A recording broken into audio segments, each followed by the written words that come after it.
My name is David Lowance. We're at the Atlanta History Center, and it's Monday, February the 6th, 2006, and we're honored today as part of the World War II Veterans Project with the Library of Congress to have Mr. Jack Strouss with us, who's a native of Atlanta, grew up in what was originally called Buckhead, that environs, and remembers the Biltmore Hotel when it was started, and remembers growing up in the Depression in Atlanta and where he was on Pearl Harbor Day. And he's going to talk to us today about his experience as a youth, finishing high school, going through Pearl Harbor Day and going to the military, and what it was like to be in the Battle of the Bulge and to be sunk on a ship going from England to France in 1944. Jack, we're honored to have you with us today and appreciate it more than you know. Well, thank you. Good to be here. Well, let me see. Being a rare native, as they tell me, grew up in Atlanta. Actually, our home was on Elmwood Drive, which is in what they now call Midtown. It wasn't then. It was called Boulevard Park. People pretty much know that. And Elmwood Drive backs up to what used to be the golf course in Piedmont Park. And the old Southern Railroad ran between our backyard and the golf course. And that's part of what they call the Beltline now. So I grew up there, went to Inman School, went to O'Keefe Junior High School and Tech High School, and I was going to Tech High School when the war started, but I'm getting ahead of myself. But anyway, back in those days, the things that I remember first and the most vivid are Depression days, and fortunately my dad owned his home, and he had a position with AAA, which was called here the Atlanta Motor Club, which is part of that, and their offices were in the Biltmore Hotel, which was a relatively new building at that time, maybe 10 years old or so. And O'Keefe Junior High School was near there, and I just remember going over there to school, and after school stopping in the hotel and going in his office and trying to wheedle a nickel out of him before I caught the bus home. Anyway, that's some of the early school memories. It really wasn't much I can say about that, but I do remember the Depression days were difficult for everyone. My mother had a large family. She had 3 maiden sisters. They were 4 actually. 2 of them eventually married, and we were all piled up in that house at once, trying to get through those hard times. And Mom used to say if it wasn't for those sisters of hers paying rent, we wouldn't have made it, because Dad had a job, but he had a mortgage, and we had all those mouths to feed. And it was tough going. I didn't understand why, because I was so young, but anyway, we got through it, and eventually his job folded, and he had to find another position, and he knew Dad had been here since 1909, and he knew a lot of people. He had a couple of buddies that ran a wholesale hardware store company called Dinkins and Davidson. They were downtown off Decatur Street near the railroad there, which is now Georgia State property. And he stayed there until he retired. And he was an accountant and by trade. And that's not what he did at AAA, but that was his training. Anyway, I remember some of the great difficulties, and my mother talking about money all the time, and she could do more with $1 during the Depression than you could imagine. And with that many mouths to feed, she was basically running a boarding house with her sisters there, and I had one sister, so it was just the 2 children. She was 8 years older than I. We had a sister between that died just before I was born. So there we were, piled up 6 or 8 of us in that house on Elmwood Drive for all those many years. But that's the ugly things or the hard things I really don't remember. I just remember all the good childhood things. And going to Inman School and going to O'Keefe and riding the Virginia McLean bus. And Dad had his hobby was printing. He had a little print shop in the garage. And he did some printing for the church, because he had really no money to make a pledge to the church, so he did all the church bulletins and their stationery. He did the same for our dentist, Dr. Hodnick Sr. and so that my sister and I could have dental care. He took care. It was bartering going on of all sorts, I suppose, in those days, and I guess that's what you'd call that. And that was interesting to know now. And Dr. Hodnett's son followed in his dad's footsteps, and we're still friends. He retired just recently, so I had that same dental family all those years. Still have your teeth? You got them all but one. That's more than I can say for the folks of the previous generation. They all had false teeth. Where were you on Pearl Harbor Day?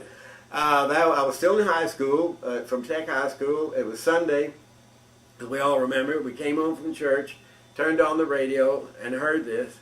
I know I was standing right in front of the fireplace. The radio was to the left of the fireplace. Mom was in the kitchen. She came out to say, "What's this going on?" And Dad and I were there, and my sister. And after the announcement was kind of over, I turned around and said, "Well, Mama, this is it." I remember saying that because I knew that I had to do something. See, I was just before graduating from high school, which would have been the next month. I graduated, that was 41, yes, in January 42, I graduated midterm. So after that, I said, well, I'm not going to do anything rash right now. I'm just going to cool it. So I went and got a little job and after high school, and I knew I'd eventually be drafted. And so I got a little job, of all things, in, what was the name of that building? A road. It was called the Rhodes Building on Marietta Street, right next door to the Federal Reserve. The old Federal Reserve building was there then. That's where I had my first job on the 6th floor.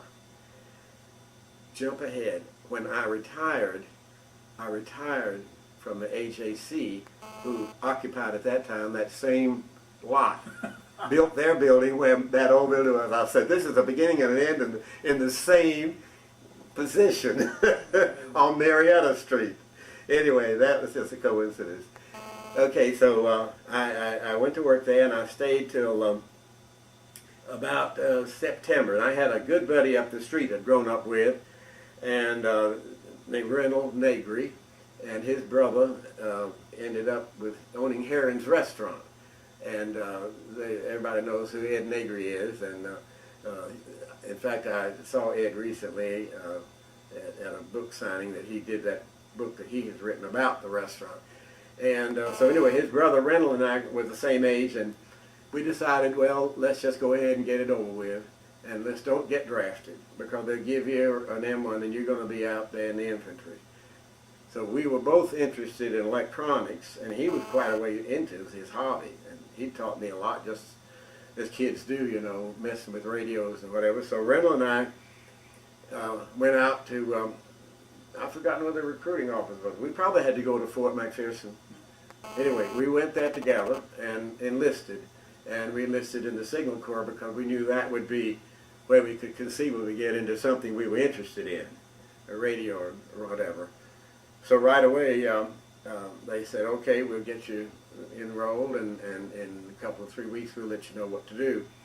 And we got notice that they wanted us to go to Georgia Tech to radar school.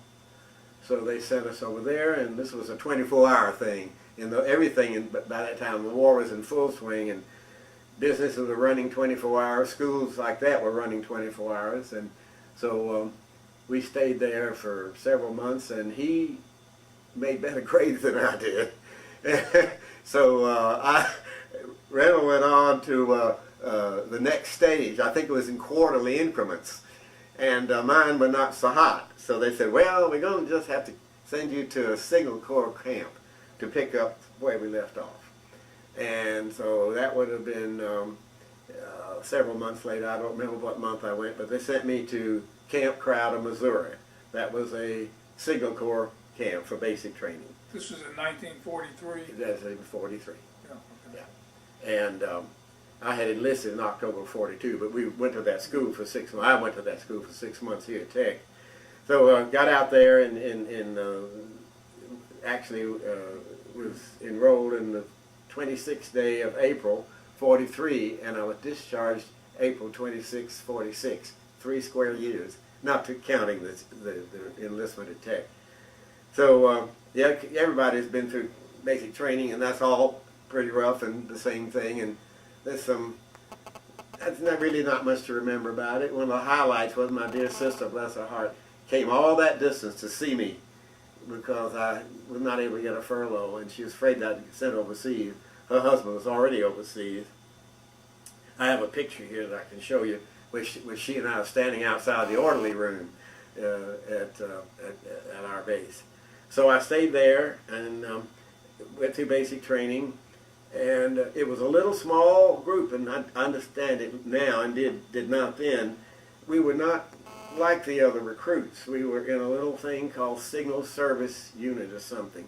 We had no idea what it was for. Well, I learned later, all around the country, different branches of the service were gathering together a cadre of men for the Signal Corps, for the Adjutant General, for the whatever the branch, or the medical, all, to build what ended up with 15th U.S. Army Headquarters.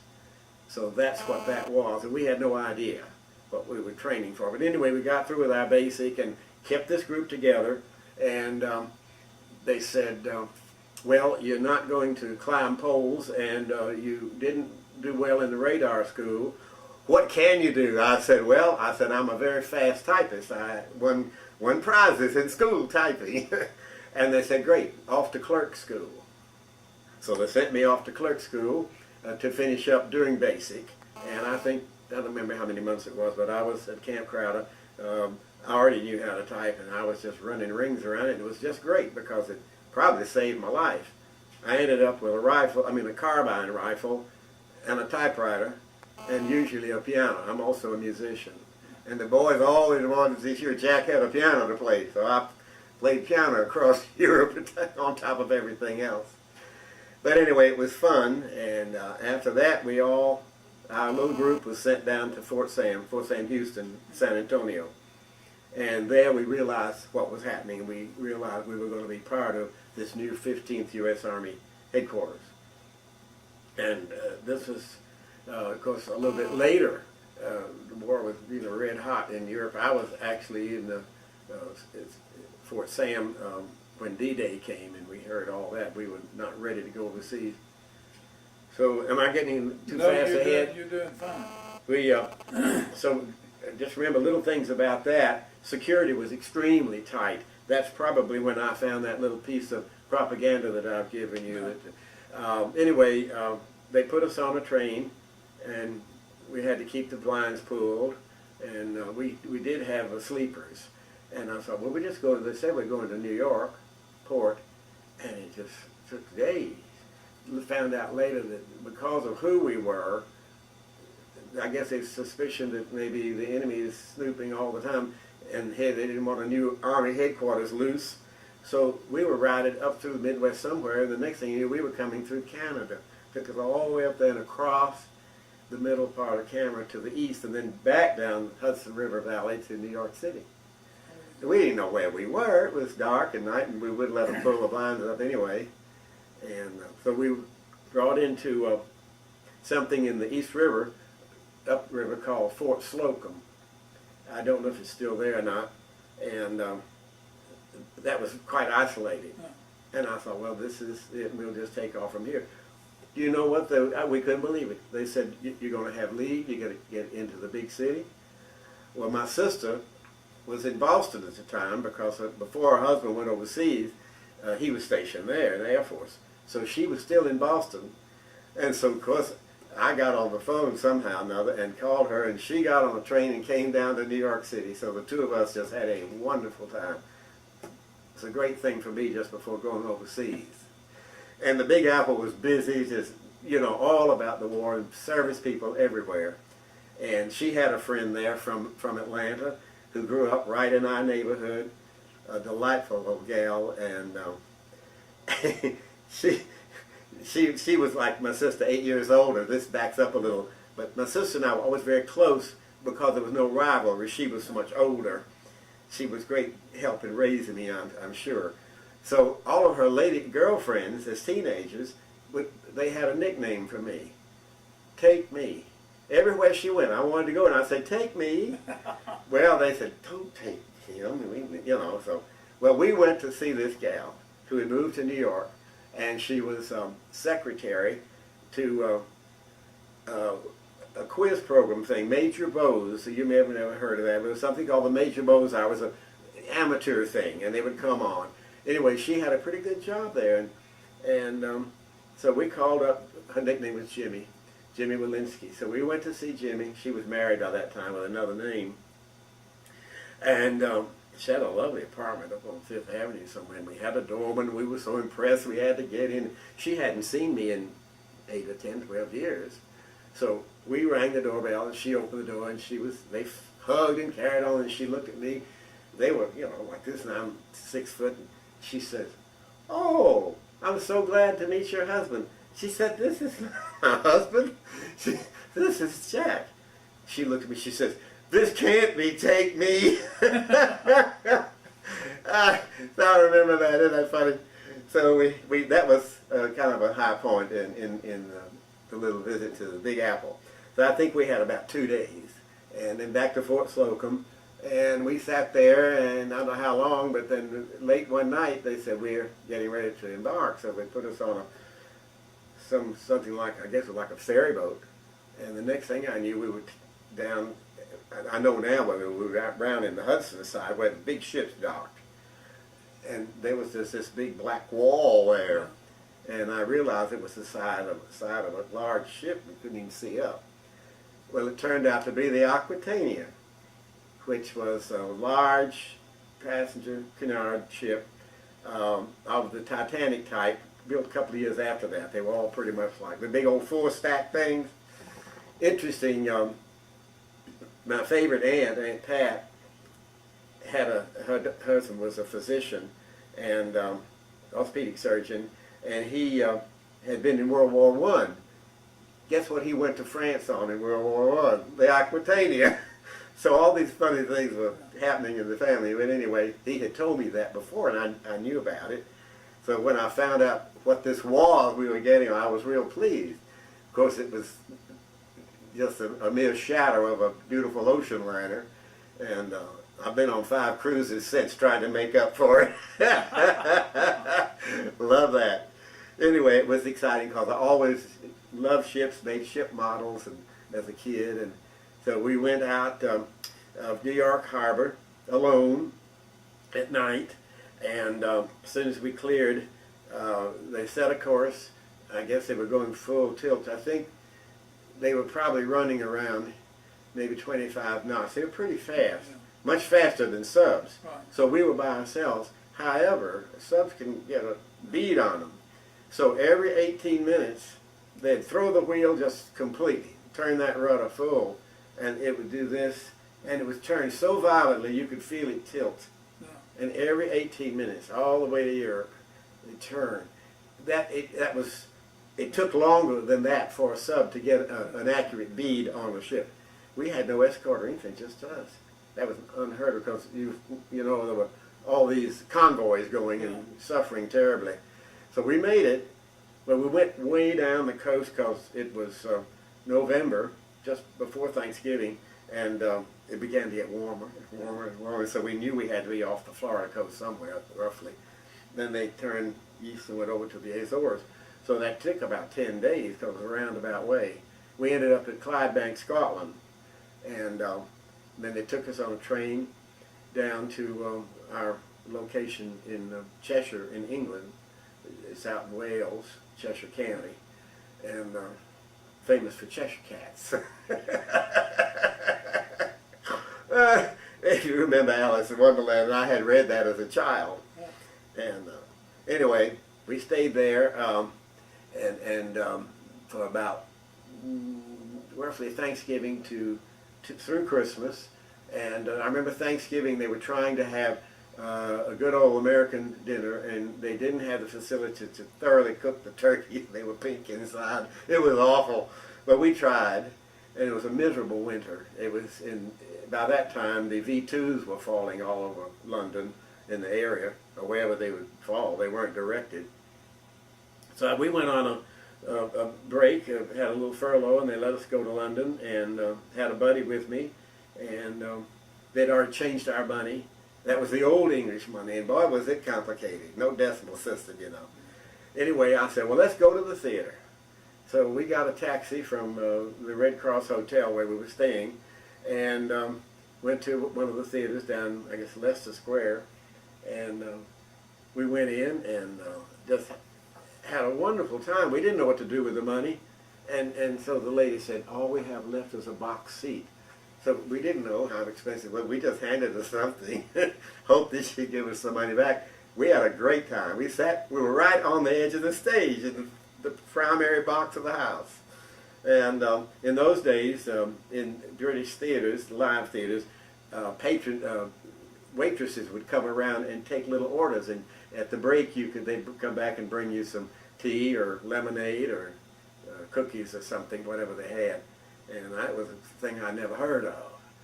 So that was really exciting, and we took a bus tour the next day and then went back to the hotel, and then in the middle of the night, the building shook and there was an awful sound, and the window was down, and it was one block over. One of the V2s had just taken out a block, and it must have done a vacuum something, because the air in our room with the window down, I could hear the air being pulled under the window. And that's funny, I remember that. And he was in the upper bunk and I was in the lower bunk, and I don't know which one was shaking the worst. I think I'd have remembered it too. Well, anyway, he said, what do we do? I said, it's too late now. I said, it's not like the V1s. You don't know these are coming. It just happens. And I heard a couple more, but they were much distant. This was very close. But that was our first taste of that sort of thing. So we went back to Doddington Hall, which was an estate owned by the Earl of Doddington out in that area. He was very low in the family, I'm sure, with that. But it was quite an interesting place. It went back a long way, because the Doddington Hall was just like any kind of a manor house that you might see anywhere, large, big old stone-looking thing, and with 3 stories with big rooms. But out in the front yard was what I would call a medieval fortress tower that was part of the estate before, well, I don't know why, before, must have been, gosh, it must have been in the 13 or 1400s. It was a tower with parapets on the top and little slits in it, and a grand staircase up to a big door, and on either side of the door were carved 2 suits of armor in the stone. But it was just that single tower. Probably, I'd say it must have been about maybe 40 feet square and about 3 stories high. And it just sat there in the meadow in front of the big hall. So it had been there forever. Don't know what it was for. Evidently it belonged to the family. And by the way, the yard was full of sheep and things, because they were, everywhere they were trying to raise whatever they could. We had a lot of mutton. Oh, that was pretty sad. We'd come out, get in line, and the guys who had been in the mess hall ahead of us coming out, we'd say, well, what's on the mess tonight? And he's, mutton. And cabbage. They had cabbage was about the only green thing we saw for a long time. But anyway, we managed. But then, am I missing anything? No, you're doing fine. Okay, so we were there. I'm trying to get on the continent. We stayed there through Christmas, and it was kind of dreary. And I do remember that in the little town, Wells, I guess it's called Wells, W-E-L-L-S, because I remember the cathedral there was called Wells Cathedral. Anyway, we got a pass, we got on the bus, it was just a few miles, went into town, and to hear a performance of Handel's Messiah Christmas section.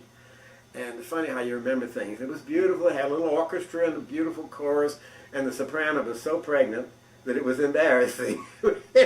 We thought, she's not going to get through this concert. I remember funny things. Anyway, that was nice for Christmas. That was about it.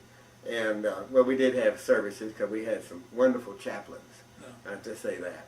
And anyway, that was the 25th, it was Christmas. So on the 28th, we were shipped down to Portsmouth, and there was our troop ship, which you will see the thing that I had given the center earlier, Oh, early.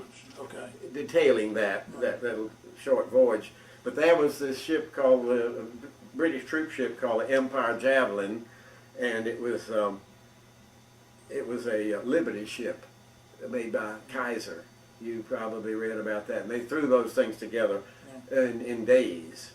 And they had a later one, a little bigger, fancy one called the Victory ship. But this was a smaller one, and they gave a lot of them to the Brits for cargo and for troop and whatever. This one had been made in just a troop carrier. Probably had been used in D-Day as well. It was just a gutted ship with compartments down below and some up above, where you could carry, I don't know how many, it must have been 400 or 500 able to get on. So we knew it. They put us on there. It was cold as it could be. I remember how bleak it was, and we were so glad to get inside where it was warm. And we were fortunately on the upper inside deck, I should say, not where the wheelhouse is, but something lower than that. And we had bunks stacked up, you know, with chains to hold them. And we were very near an exit, and right across from our bunks was a latrine. And down below was just really what we call the hull of the ship, and there had a lot of straw and stuff down there. There was a lot of infantry boys were down there, and one of them was playing the guitar. Whether you remember that. And we were there for several hours, and we had our evening meal, and then we set out, I guess, early in the morning, and there was another ship with us, excuse me, somewhat larger, and it was a small passenger ship of some sort, and it was just full of women, and they were whacks and nurses, and going over, I guess, replacements. This was 6 months after D-Day. And we were waving at the girls all day. They were, you know, maybe a quarter of a mile off, and we were, these two ships going together. And we had a very small French frigate with us, as Free French, to as our convoy escort. I guess escort is what they call it. Small little diesel thing. I don't know how big it was, but maybe 60 feet long, something like that. And so we felt pretty good. It was a clear day, cold, December 28th. And we went along. We had our lunch in the middle of the day, and then they told us that we had to take all of our bags, our duffel bags, and put them on a certain place in the deck, because I guess when we're getting ready to get off, everything would be right there. So it's very orderly. I mean, it was stacked where we would go out, our bag would be there. So they did that, and everybody on the ship. So at 2:45, I was assigned to swab up the latrine. So I was mopping the floor right across from where our bunks were, and my very good friend, also from Atlanta, but unbelievable. Funny how these things are. His name was Brad. Brad had worked with my sister. He was her age. He was somewhat older than I. I thought he was an old man. He was about 26 at '8. Brad had worked with my sister at Standard Oil Company before the war. They had an office out on Marietta Street. And we, of course, got that tie since we're both from Atlanta and found out about that. And so he came to the door, and I said, "You can't come in." I said, "Then nobody's allowed in here till I get through cleaning." He said, "I've got to shave." I said, "Well, come on in." So I pulled the curtain back, and he came in. He was shaving with his T-shirt, and I had my field jacket on. Thank goodness. There's a picture of that in here somewhere. Anyway, that's all I had, but I had, Yeah, it is right there. that's it. And so I said, well, I'll be through here in a minute, and then all of a sudden, whammo. The lights went out, and it just felt like, the only thing I can describe, can you imagine being in an empty metal garbage can and having someone hit it with a sledgehammer? That was the kind of report that I felt or heard. And then there was just sort of a heaving under the deck. And the lights went out, and I heard Brad say, "Let's get out of here." And of course that was foremost on my mind, and so we rushed out of the the latrine, and right away we could see the red exit light because it was still on, up by the gangway with a ladder. So we headed to that, and we were on deck in no time. And there were everybody aft, so we were piling back, and we didn't know what had happened. We just figured that a submarine had hit us or something, and it wasn't. It was an acoustic mine that the subs would lay on the floor of the channel. It's not very deep, and so when a vibration or metal goes over, it triggers it, and then it pops to the surface, usually pretty dead center on whatever it's over, and that's what it is, right dead center. It just blew the bottom out of the ship. But the compartments held, so it sank mostly by the one end. It was real high in the back, so everybody to the back. And so we stood there, and what was happening? It was still a nice day. It wasn't much wind, and we could see life rafts in the water. A ship that size didn't have lifeboats. They may have had 2 or 3 for crew, but they had lots of life rafts because we had life jackets. But the water was about 34, 35 degrees. Hypothermia, you wouldn't last long. And we just thought, well, we just have to stand here. And everybody was calm. It was amazing. And about 2 hours into this, in the meantime, as soon as we got on deck, Brad and I did notice that the ship that was accompanying us with the women, boy, it was at right angles, going as fast as it could, and because they didn't know whether it was a sub either, and the little French frigate was going with them. So boy, did we feel isolated. But what was happening, I guess, in getting that one on its way, they knew what had happened, but the little frigate came back in a little bit and was circling, and then something else came, I've forgotten what it was, and was dropping depth charges, but it was not for a sub. Just before dark, well, a fair amount before dark, maybe an hour or so before dark, we got ordered that that there was some LSTs coming that would take a lot of troops, with the front end drops down, and then that the frigate was there. Well, by that time, the seas had gotten a little more heavy, and they said, we've got to get everybody off of here. So they tied the little frigate up to the side of the ship, and it was just like, well, the ship was dead in the water, and the little frigate was, with the waves, was just going probably 10 or 15 feet each wave, up and banging against the side of the ship. This was a frightening thing, and we were supposed to jump, which we did. And we'd run across the deck one at a time by the barracks bags. The duffel bags were there. And I remember this. I saw the fellow that had the guitar. He was one of the infantry boys. They were down in the bottom. And the guitar was there.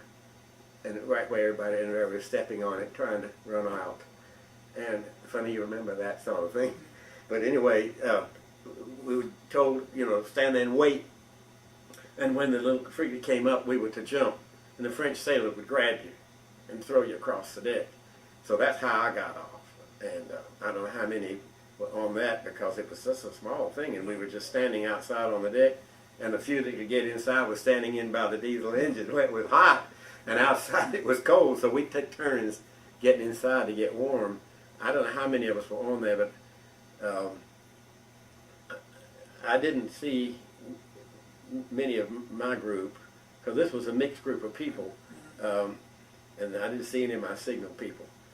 But I knew they'd gotten on the LST, which was on the other side, and they took a lot of them. So we got on and turned the thing around and said, well, we've got orders, we've got to take you back to England.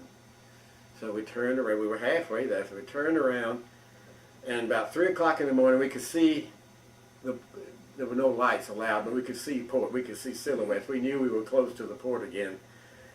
And this little frigate stopped dead in the water. So we got reorders. That was a mistake. We've got to go back to France. So here we had to start over again.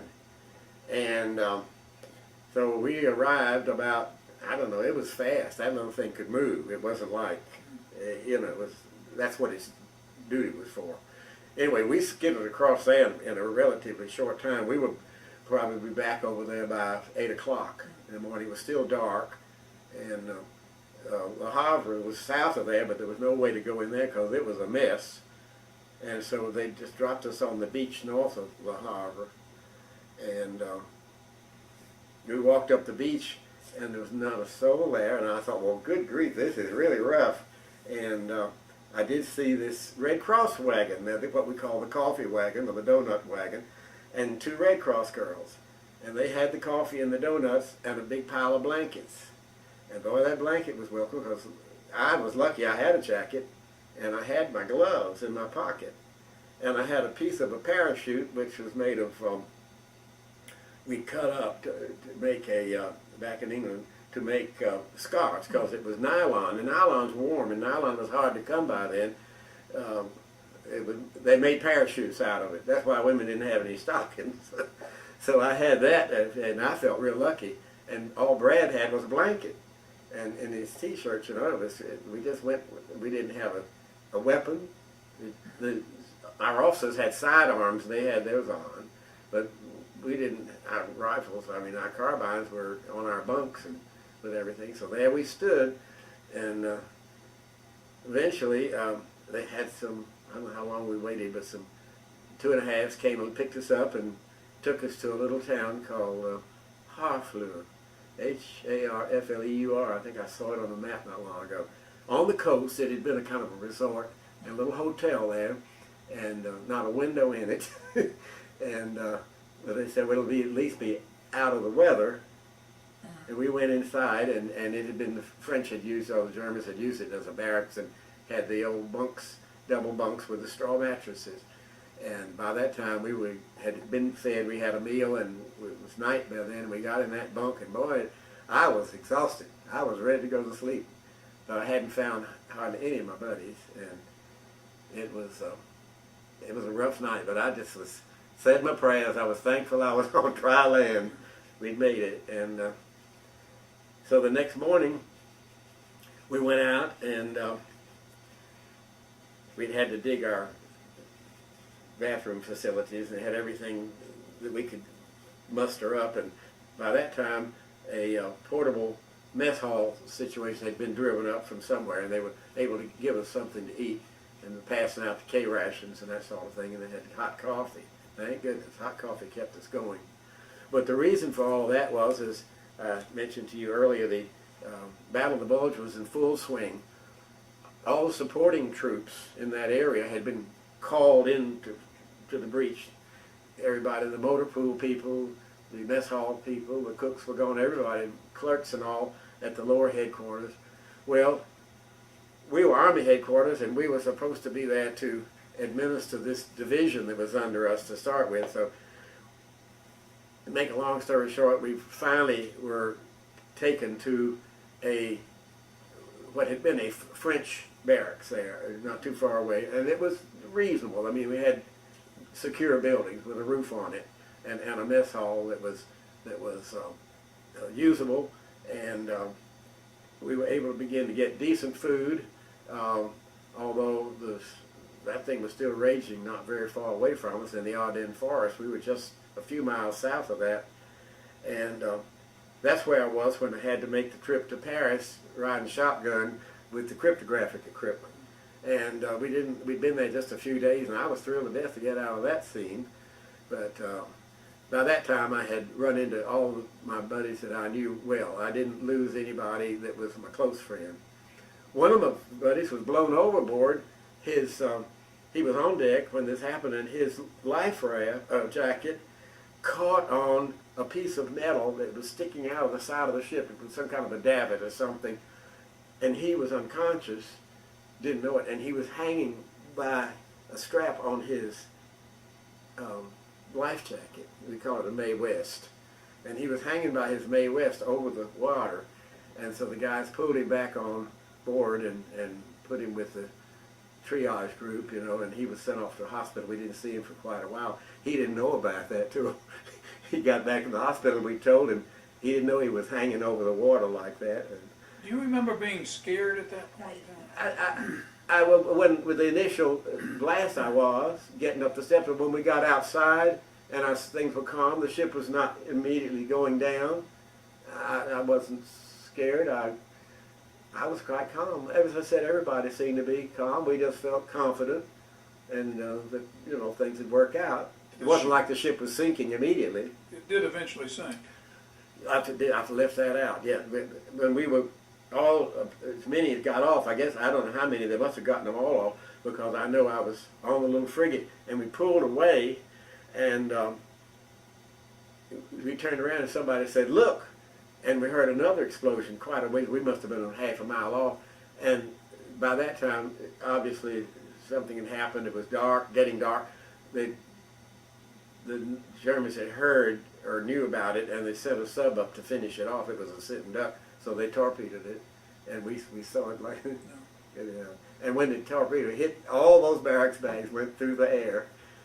And funny how you think of things. And I said, "Oh, I had bought some nice little things in London. There goes my etchings." But I was very fortunate. I didn't lose anybody in that. A lot of boys didn't make it. Chaplain Ferry was our Protestant chaplain, and he was on the frigate with me, and we asked him how he made out. He said, "Well, we were the last ones to get off with the captain." I said, "Well, why was that?" He said, "Because they were trying to get some of the trapped boys out of the hole, and they were trying to use an acetylene torch to cut a hole, and they couldn't do it, and they were water on the other side." And the chaplain said, "I had this fellow by the hand, said that's all we could do," and I said we just had to leave him." And he was a great guy, young man. Oh, I thought he was an old fella, because he was probably 30 years old. Anyway, yeah, I got back from Paris, and things were going on pretty well. And we had a little office, and I had my typewriter, and I was going through the chow line one day, and it was still in this French barracks, and one of the, we had all kind of, well, by that time there were a lot of displaced people available, and the Americans and the Brits had tried to help them as much as they could and give them jobs. So we had a bunch of these DPs, we call them, working the mess hall chow line, just like a cafeteria, handing out food. And I got right in front of one of them, and he looked over at me, and he said, "Bosh!" And I said, "What did he say?" And so pretty soon, a couple of MPs came up and got me by the arm and said, "Who are you? Let me see your dog tags," and all this stuff. And said, "He said that you're a German infiltrator." They'd been dropping them behind our lines with parachutes. And there was an ideal place. You could have slipped in at dark, in our chow line. Well, I was just humiliated. And all my guys were around, but they didn't, not my immediate friends. And we went into the mess hall through the swinging doors, and then I saw these guys I knew. There must have been 100 people sitting in there eating. So they walked in, and they looked and said, they yelled attention, and everybody stopped eating. He said, "Anybody know this man?" Well, I was just shocked, and they all started laughing. And so they had to let me go, I mean, it was just one of those things. Well, the next morning we were sitting in the office, and I'm working away, and here come the C2. That was CIA sort of thing. In the military, I think they were called C2 for some reason. So these were civilians, but they had on uniforms. Everybody had on the uniform, even the Red Cross did. We all looked the same, except for your insignia. So these guys came in because they wanted to talk to me. I said, "Not again." He said, "Well, we're going to have a lineup." Okay. Said, "I've never been in a lineup. I've always been a good citizen." So we went outside in the driveway, and they had about 8 or 10 GIs lined up. And so I took my place in the line, and here comes the little server. And he walks down the line, and he walks down the line, and he looks at me, and he said, "Oh," he said, "too tall." in French. And he made a mistake, you know, and the whole thing was over. But it was funny. You know, once in a while you have something, a little levity here and there. But on the other side of that, we would come out of that mess hall. That was in January, but in that month, while the battle was winding down, that was the coldest winter since '88. They said the Germans had a howitzer they called the 88, and we could remember that. And the worst winter since '88, meaning 1888, was this winter in '44, right at that awful time. That was a horrendous thing. And anyway, it was miserable. And we'd come out of the mess hall after 3 or 4 days. We began to see these, not hordes, but you know, a dozen or so little toddlers, little kids, coming up and hanging around the garbage cans and getting our leftovers to take back to the village. And that was a heartbreaker. It was awful in those times, you know. War was not only France that suffered so, and so that was a cue for us to eat less. So instead of coming out, and we hold our mess kit and what we had, you know, that was decent, and instead of putting in the big garbage cans we'd been doing, we just let them dump it in their little containers, and they would take it back home to the folks, and we did what we could. Anyway, that was just part of it. Anyhow,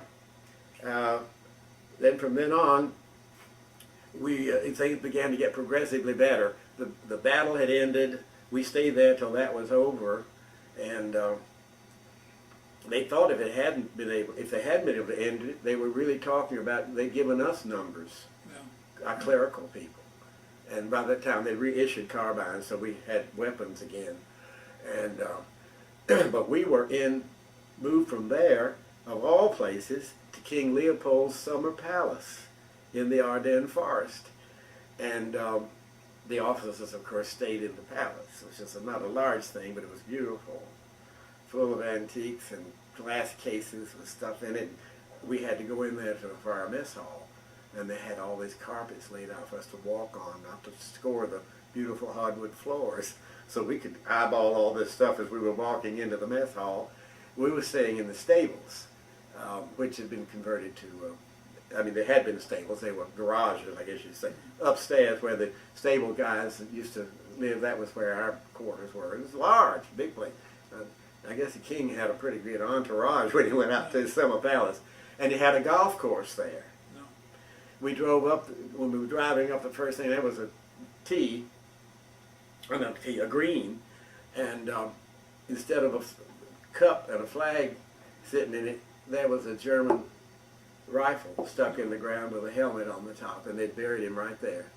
The battle ended right there at that compound for that palace, about a couple of weeks before that.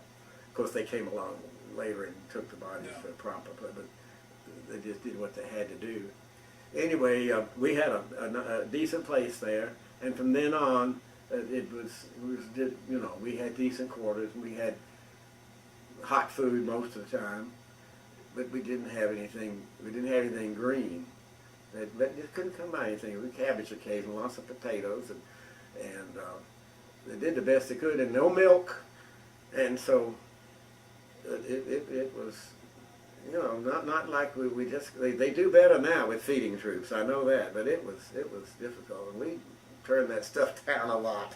And we'd get packages for home, and they'd have little treats in there, you know, and stuff, and real chocolate and real coffee. And we could get all the cigarettes we wanted, and we used that for money, because we could borrow the cigarettes for everything we needed. You've heard that, of course.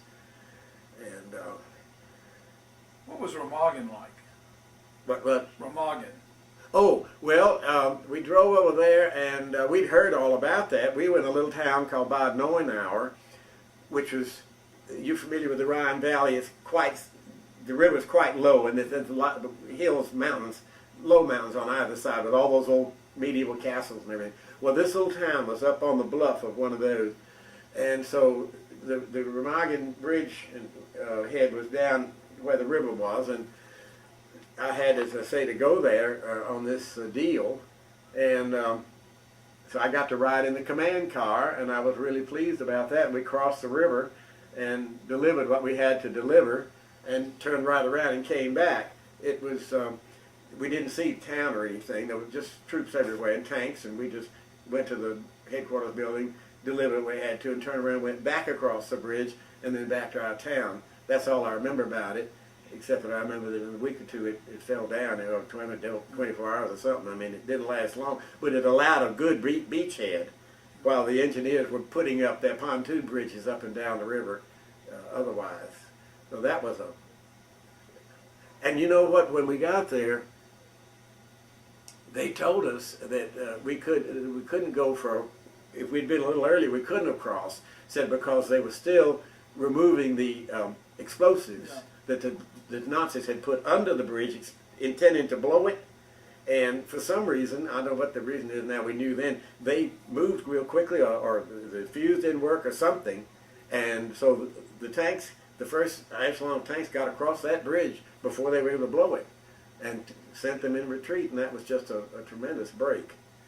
But I don't remember much about it, except, and all I had was that one little picture. I don't know. At the time, it didn't mean that much to me. I just knew I'd been on the other side of the Rhine, which we considered the real fatherland, because the Rhineland, had been iffy after World War I anyway, and we had been through Cologne, which was, you could see the cathedral from miles away. It was, of course, not knocked down, but it was horribly damaged, but it stood. It's a beautiful thing, not as bulky and massive as most of the big European cathedrals are. They look kind of fortress-like. This one is soft, and they used to call it frozen music. Yeah. Beautiful thing, even under those, and every town we got to was just rubble. You got used to that after a while. You said, you can't believe this. Well, the streets had just been cleared enough to get the trucks through, and it's just rubble everywhere. So it's really something. Jack, what kind of moral lessons or feelings do you have that were molded by your experiences in World War II? Carried on? What kind of thoughts would you like to leave for future generations who look at this tape? Yeah, I had a lot of contact with German citizens, civilians after that, and some service people. And it's just a feeling of that it's hard to believe, it's hard to put in words. How could that happen, number one? And yet, as older I get, I say, it can happen again, and there's nothing like looking after your freedom and keeping yourselves ready, because it seems like there's always some evil, something somewhere, as we know now, trying to do you in. Civilization is a fragile thing, as far as I can see. And that was a big lesson. I said, I just could not believe what I was seeing. Finally, I just became numb, I guess you'd say. I was young, and I saw so much of that stuff, and we had a choice of talking about seeing some of the real evil. A lot of the troops went to the concentration camps. There was some near us, but they said you don't have to go if you're needed in the office, but you have to go to the theater and look at the movies. It's a signal we had made. So we saw the first-hand movies, and that was enough. I didn't want to go and have to smell. I mean, so fortunately, I did not have to go and do that. I was thankful I didn't have to do that. But anyway, most everybody else that I knew had. Anyway, no, to answer your question, it's an unending thing. It's like the good book says, there's going to be wars and rumors of wars from here on out until the end, I guess, and that's been true in my 80-odd years. And it seemed like, I was thinking the other day, it seemed like there's been an awful conflict of some sort going on my whole life. I don't remember after World War I, of course, but I do remember when the Spanish Civil War started, and I remember the business the Chinese were doing, the Japanese were doing to China, because that was taught us in school, and we saw it in the newspapers and in newsreels at theaters. And then the Spanish Civil War, vividly remember that, and it was like a prelude to what was coming up in a way. We're running out of tape. Is there anything else you'd like to impart to us? Well, there's a couple of other things.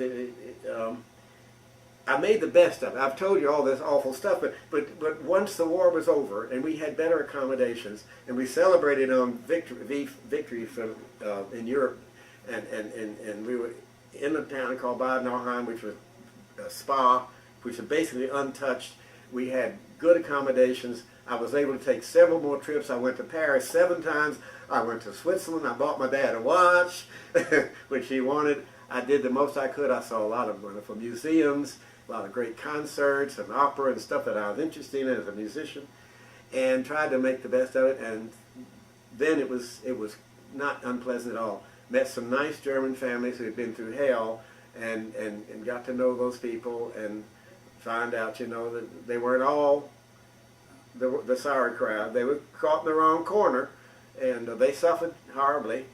And some of the things I learned there helped me to, temper that a little bit. They people too, and they'd been through hell. And well, all of them I knew were displaced because they were all in the small towns. They were undamaged. They'd been forced out of Frankfurt and everywhere.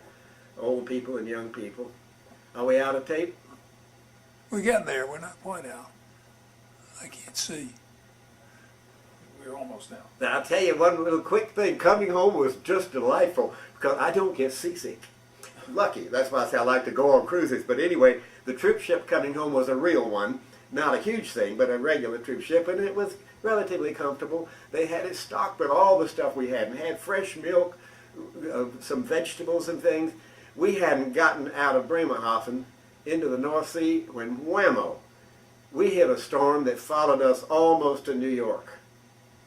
That ship tilted, it switched, it would raise up, it would crash down, all the chains would rattle on the bunks, and I never got sick. And of course they couldn't do anything in the mess hall. Everything fell on the floor, there was sawdust around, and so those that were not seasick, the few of us, we were just told to have at it. So we got in the locker and we drank fresh milk, and it was just wonderful to have all the good things that we hadn't had. I keep thinking of milk because that was such a treat. And Cokes, real Coca-Cola, and one of the sailors, one of the merchant seamen there was from Atlanta. And we got to, he didn't get seasick either, so we were hanging on for dear life out there, and the thing was twisted. He said, the captain said we can list 47 degrees without capsizing. I said, well, how far have we listed? He said 46. He said, now let's talk about Atlanta. He said, Jennings' Rose Room? I said, it's right across the street from Tech High School, where I went to high school. Roger Jennings lives right across the street from me. And it's right there now. They filled it. It was a low place right there. They filled it in, and that's what they call it now. Midtown Plaza. Yeah, it's a big shopping complex. Anyway, that was interesting. Met that fellow. We got within about a couple of 100 miles of New York. All of a sudden, the storm stopped. The ship flattened out. We looked up, and there was a double rainbow on the sea. I'd never seen so beautiful. And when we came in later that afternoon past the Statue of Liberty, I cried again. And there was a big old ferry for the Staten Island ferry going in front of our ship. And they had a huge banner on the side that said, "Welcome home." Well, Jack, on behalf of my generation and generations to come, I express my personal appreciation and appreciation on behalf of all of them for all you did for our country in World War II. And since then, Jack's had an illustrious career as a film distributor in the Atlanta area and as a musician. But we're just honored to have had you with us today, and can't tell you the gratitude we have in our hearts for everything you did for us. Well, I'm glad to be here, and it was good to share this with you.